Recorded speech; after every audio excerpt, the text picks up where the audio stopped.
Hi, I'm Dr Abbas Tejani and I'm a GP partner at Gruby Road Medical Centre in Leicester. I'm also the Rcgp First 5 lead for Leicestershire, Northamptonshire and Rutland.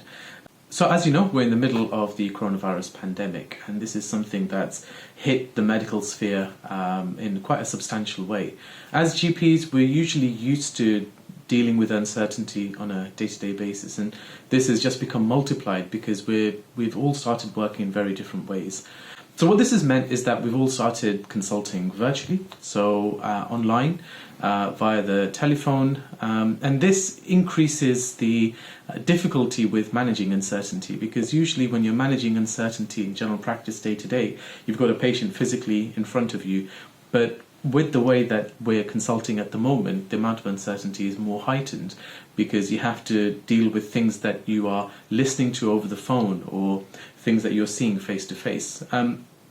One of the ways that we've looked at trying to overcome this barrier and this challenge is we're now doing a lot more video consultations. So there are various apps and things that exist in digital medicine which allow us to do video consultations with our patients. And I've actually found this to be quite enjoyable. And I'm actually enjoying the ways in which we're working. I'm enjoying the challenge of designing a service as a partner, designing the service delivery to our patients. And we've actually had some fantastic feedback from our patients. And there is actual potential scope that after the lockdown finishes, for us to look at more of a virtual way of consulting, looking more at telephone consultations, looking more at online consultations, things like that. It's also quite an anxious time as well, because there are some patients that we speak to on the phone or that we see virtually through online consultations that we feel we need to bring into the surgery and to examine.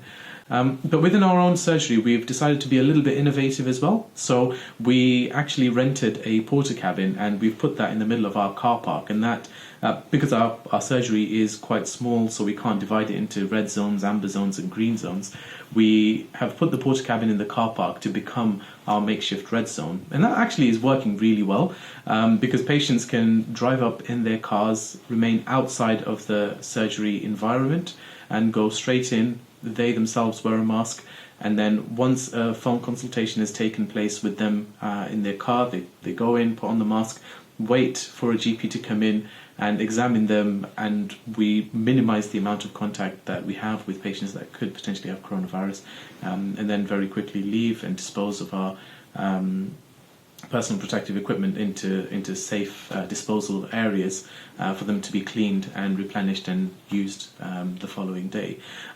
So new challenges, new innovative ways of working, few anxieties from healthcare professionals as well as our reception staff, but actually we're quite enjoying the challenge of coming face to face with dealing with an entirely new environment of working. And actually, thankfully, we're still able to keep the surgery open, we're still able to maintain the same level of clinical care that we would normally be used to, and our patients are actually enjoying the challenge. And so one of the things that I would recommend for other GPs and other healthcare professionals watching is that don't be afraid of the challenges that this current pandemic poses.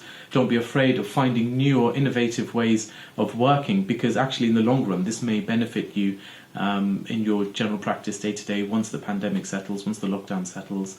And I know it's quite an anxious time, and it's quite a nerve-wracking time for people that are working on the front line, because the threat of contracting coronavirus from one of our patients is very real and it's there.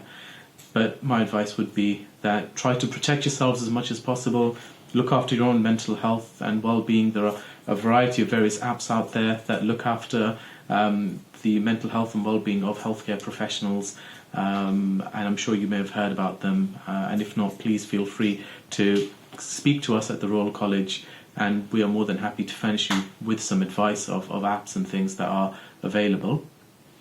So look after yourselves and look after each other as well, because we are alone as healthcare professionals working on the front line. Look after each other, and hopefully we will get through this together.